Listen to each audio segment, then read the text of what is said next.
Pa humbur kohë, vazhdojmë me përgatitjen. Sot do të përgatisim nga një brumë 5 lloje të ndryshme të ëmbëlsirave dhe për atë arsye do të bëjmë pak më tepër brumë. Pra të gjitha masat për brumin i kam dyfishuar që të fitojmë sasi pak më të madhe. Në një enë kam shtuar 300 gram gjalp, mund të përdorni edhe margarinë. E vendosim në zjarr mesatar një herë derisa gjalpi të shkrihet. Përderisa gjalpi shkrihet në një enë më të madhe, do të vazhdojmë që t'i shtojmë biskotat e bluara. Për këtë ëmbëlsirë, biskotat e bluara janë baza e recetës. Në total, do të shtojmë 600 gram me biskotat bluara. Vazhdojmë tani që tek biskotat e bluara ta shtojmë sheqer pluhurin. Në total, do të përdorim 180 gram me sheqer pluhur. Vazhdojmë tani gjalpin e shkrirë ta shtojmë te pjesa bazë e brumit. Ne vazhdojmë brenda shtojmë 300 ml qumësht, qumshti është i ftoftë.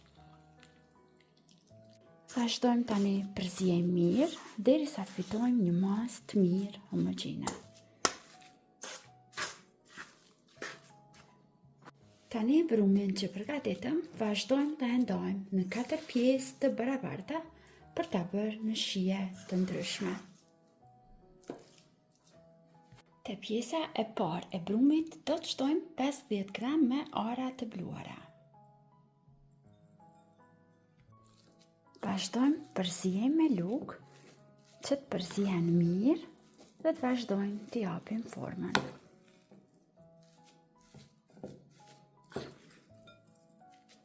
Vazhdojmë tani që të parën ta përgatisim pjesën me ara dhe pjesën me ara do ta bëjmë në formë të çokoladave bajadera. Tani te pjesa e dytë e brumit do të shtojmë një lugë gjelle me kakao pluhur dhe vazhdojmë përzijemi përsëri derisa masa të lidhet dhe të bëhet bashkë. Pjesën që e shtrim në formë të bajaderës do ta mbulojmë me çokoladë, por po pres që çokolada të shkrihet.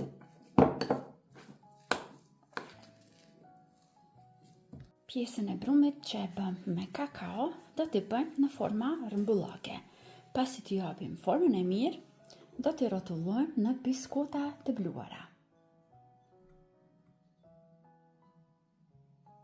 Tani pjesën e bombicave, cilën e bëm me kakao, do ta hapim në mes nga një vrim të vogël për t'i mbushur tani këtë brenda.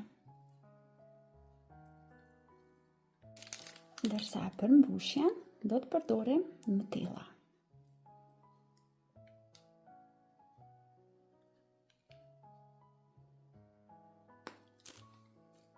Që çokolada është shkrirë, pjesën e ëmbëlsirës që do t'ja japim formën e bajaderave do ta mbulojmë me çokoladë sipër. Unë po përdor çokoladë të qumshtit Milka, kjo më pëlqen më së shumti.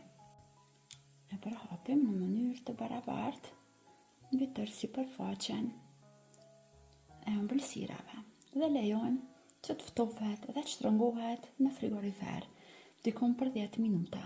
Ndërkohë ne do t'i bëjmë gati ëmbëlsira tjera.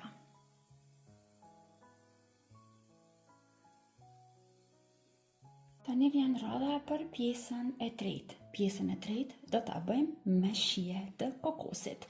Brenda do të shtojmë 50 gram kokos. Bëni kujdes, mos ta forconi shumë brumin. Përzijemi mirë tani derisa masa e brumit të lidhet.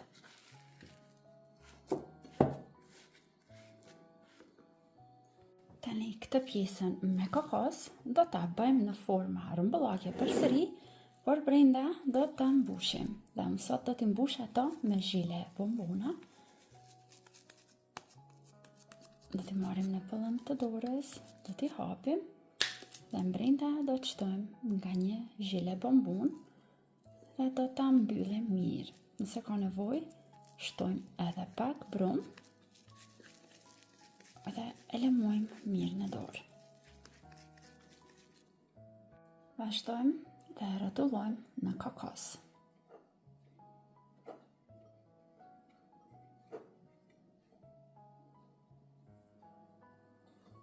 Ndërsa nga gjysma e brumit me kokos, do të bëjmë bombica të vogla në formë rëmbullake, të cilat do t'i kalojmë në çokoladë të bardhë.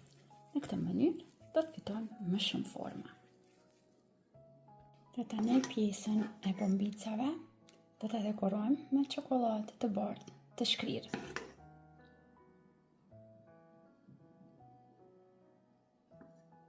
Dhe pjesa e fundit e brumit, të cilën do ta bëjmë me fëstëk të bluar. Në total do të shtojmë 50 gram fëstëk të bluar. Përzijem mirë.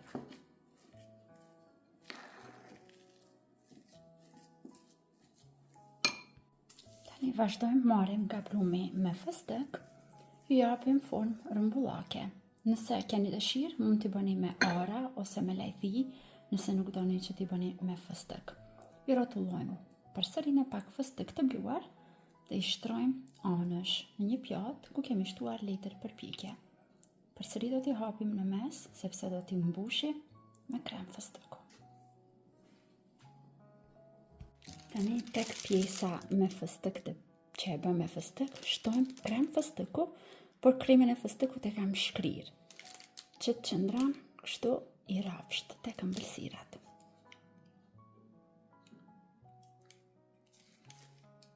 Dhe sipër, për t'ia theksuar ngjyrën, do t'i dekoroj me trëndafila të thata.